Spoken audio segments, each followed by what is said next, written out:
जय श्री राम। राम राम नमस्कार। Education system Bihar में आपका स्वागत है। आज के इस वीडियो में बिहार शिक्षक बहाली 7वें चरण सीटेट बीटेट एस्टेट के बारे में कुछ ज़रूरी बातें करने वाले हैं, महत्वपूर्ण जानकारी साझा करने वाले हैं। तो आप लोग इस वीडियो में बने रहें, वीडियो को अंत तक देखें।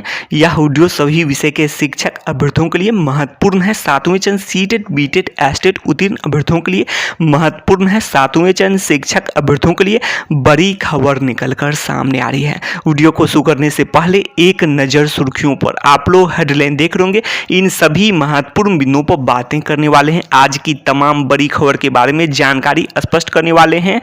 पेपर और अन्य माध्यम से यह बातें स्पष्ट हो रही है और यह जो जानकारी प्राप्त हो रही है, सुनने को मिल रही है कि 15 दिसंबर तक नोटिफिकेशन 7वें चरण का। तो ऐसे में सवाल बनता है, क्या 15 दिसंबर तक 7वें चरण का नोटिफिकेशन विज्ञापन जारी किए जा सकते हैं या फिर नहीं हो सकते हैं? तो यह बातें हैं जिस प्रकार से अभ्यर्थी लगातार मांग कर रहे हैं। खास करके सीटेट बीटेट अभ्यर्थी लगातार 10 दिन से भी अधिक समय बीत चुके हैं, अभ्यर्थी लगातार मांग कर रहे हैं। तो ऐसे में उम्मीद जाहिर की जा सकती है 15 दिसंबर तक जो बातें की गई थी पेपर के माध्यम से भी कि विज्ञापन के लिए, और 31 मार्च तक नियुक्ति पत्र वितरण की बातें करें। और यहाँ पर जो प्राइमरी अभ्यर्थी भी मांग कर रहे हैं, तो प्राइमरी अभ्यर्थी का जो मांग है, तो इस अनुसार से बात करें तो 15 दिसंबर तक जो बातें की जा रही हैं, तो यह संभव हो सकता है। और प्राइमरी से लेकर +2 तक का विज्ञापन तो एक साथ जारी किए जा सकते हैं। कई बार बातें कर चुके हैं, लेकिन जो प्रक्रिया पूरी होने की बातें करें, जो बिहार के वर्तमान शिक्षा मंत्री जी के माध्यम से भी यह बातें स्पष्ट हुई थी। जो प्रक्रिया पूरी होने की बात करें तो यह पहले माध्यमिक उच्च माध्यमिक का होता है, उसके बाद में प्राइमरी का होता है। ऐसे में पद रिक्त नहीं रहेंगे। तो ये भी बातें हैं। तो विज्ञापन साथ में जारी हो सकते हैं, लेकिन प्रक्रिया पहले माध्यमिक उच्च माध्यमिक का, उसके बाद में प्राइमरी का। तो ऐसे में पद रिक्त नहीं रहेंगे और साथ में कट ऑफ में प्राइमरी के शिक्षक अभ्यर्थियों के कट ऑफ में भारी गिरावट होगी। तो ये सभी बातें हैं। और बिहार के वर्तमान जो मुख्यमंत्री जी हैं नीतीश कुमार जी निर्देश दे चुके हैं। कई बार यह बातें स्पष्ट हुई है कि जहां भी शिक्षकों की कमी है वहां शिक्षकों की जल्द बहाली हो, और जल्द बहाली के बारे में बातें किए हैं जो स्पष्ट हुई है इधर। इसके अलावा आप लोग देख सकते हैं मुख्यमंत्री जी और शिक्षा विभाग की समीक्षा बैठक से भी यह बातें स्पष्ट हुई थी। तो ये सभी हैं। तो ऐसे में यह बातें हैं कि आखिर ऐसे में नियमावली 2022 का आना भी सबसे महत्वपूर्ण है 7वें चरण के इंतजार करने वाले शिक्षक अभ्यर्थियों के लिए, जो लगातार 3 साल से भी अधिक समय से इंतजार कर रहे हैं। तो सबसे पहले है कि नियमावली 2022 आए, उसके बाद जो 7वें चरण का ऑफिशियल शेड्यूल जारी हो, उसके बाद में 7वें चरण का विज्ञापन। तो ये बातें हैं, 15 दिसंबर तक बातें की गई हैं। तो सबसे अहम है कि जो नियमावली 2022 अभी तक क्यों नहीं जारी हुए हैं, पब्लिक क्यों नहीं हुए हैं। तो सबके मन में यह आशंकाएं हैं और सभी अभ्यर्थी यही सोचते हैं, आखिर नियमावली 2022 में इतनी देरी क्यों हो रही है।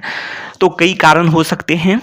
तो एक बार पॉजिटिव सोच के अनुसार, अर्थात सकारात्मक सोच के अनुसार बातें करने वाले हैं, और कुछ जो अन्य अनुसार से भी बातें करेंगे जो कि निगेटिव सोच, तो इस अनुसार से भी बातें करने वाले हैं।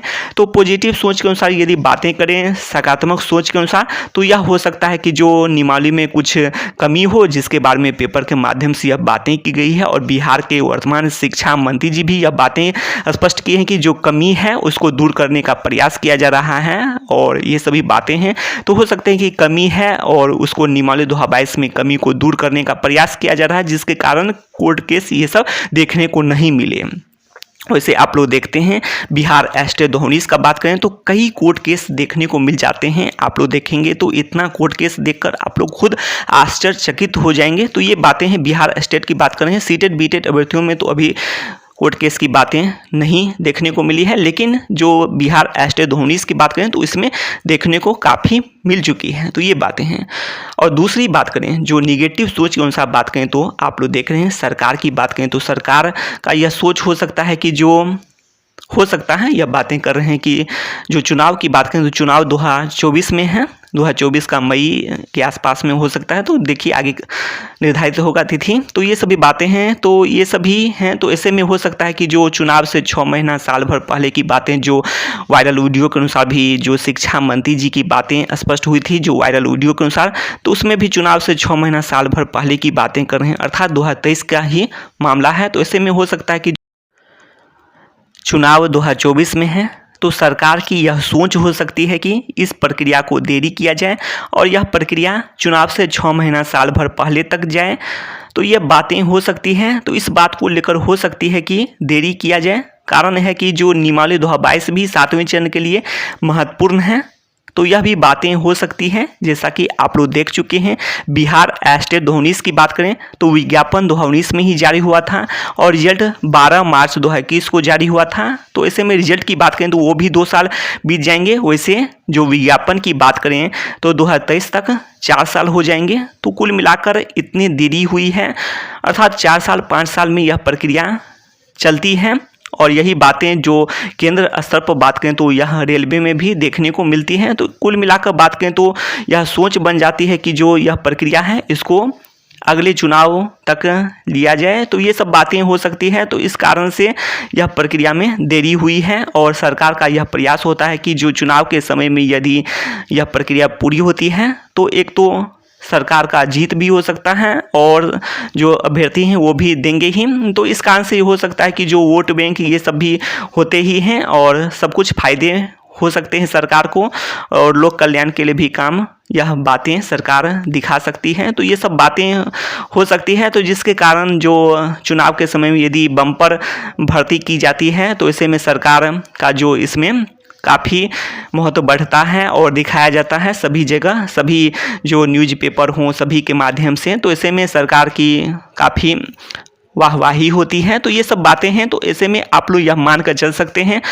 तो इस कारण से जो चुनाव से 6 महीना साल भर पहले तो यह बातें हो सकती है जिसके कारण भी यह देरी किया जाए। तो ये सब बातें हो सकती है। इसके अलावा यही बातें जो 7446 पद के जो सृजन की बात करें जो कंप्यूटर शिक्षक के अभ्यर्थियों के लिए हैं तो इसमें भी देरी का कारण हो सकता है कि जो अगर बिहार एस्टेट 2019 की बात करें तो 2 ही विषय में जो समस्या है, अन्य सभी विषय में तो नौकरी ही पूरी तरह से पक्की ही है। लेकिन सभी विषय में यदि सरकार चाहे तो समस्या कर सकती है यदि सीट की संख्या नहीं दी जाए तो वही बातें हैं यहाँ पर भी।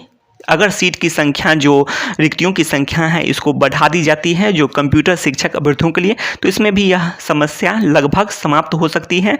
जो 7446 पद और इसके अलावा पहले से 1000 पद हैं तो यही बातें हैं।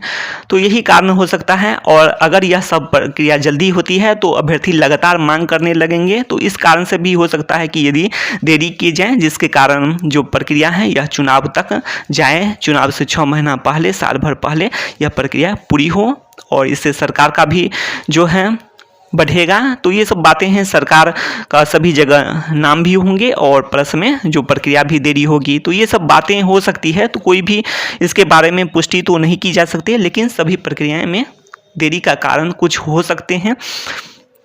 इसके अलावा आप लोग देख सकते हैं कई कारण हैं।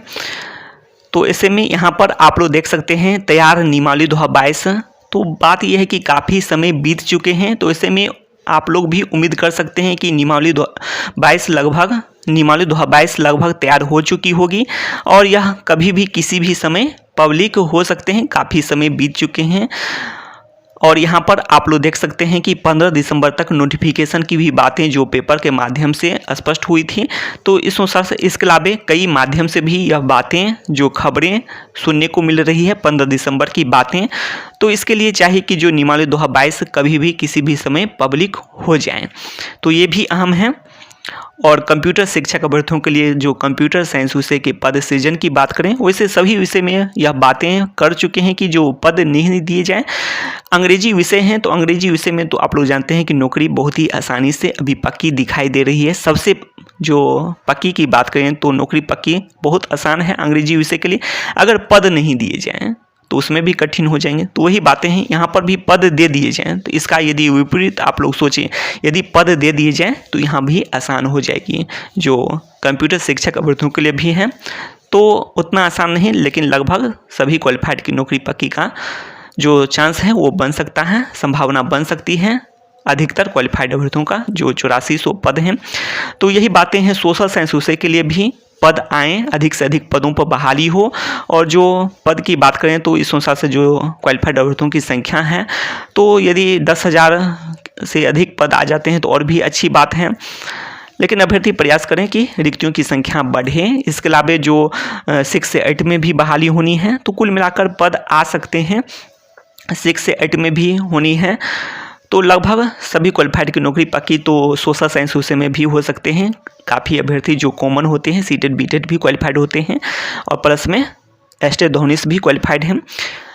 इसके अलावा 1 से 5 में भी बहुत सारे अभ्यर्थी जा सकते हैं सीटेट बीटेट जो पास हैं। तो कुल मिलाकर इसमें भी नौकरी पक्की की चांस बन सकती है एसएसटी में भी।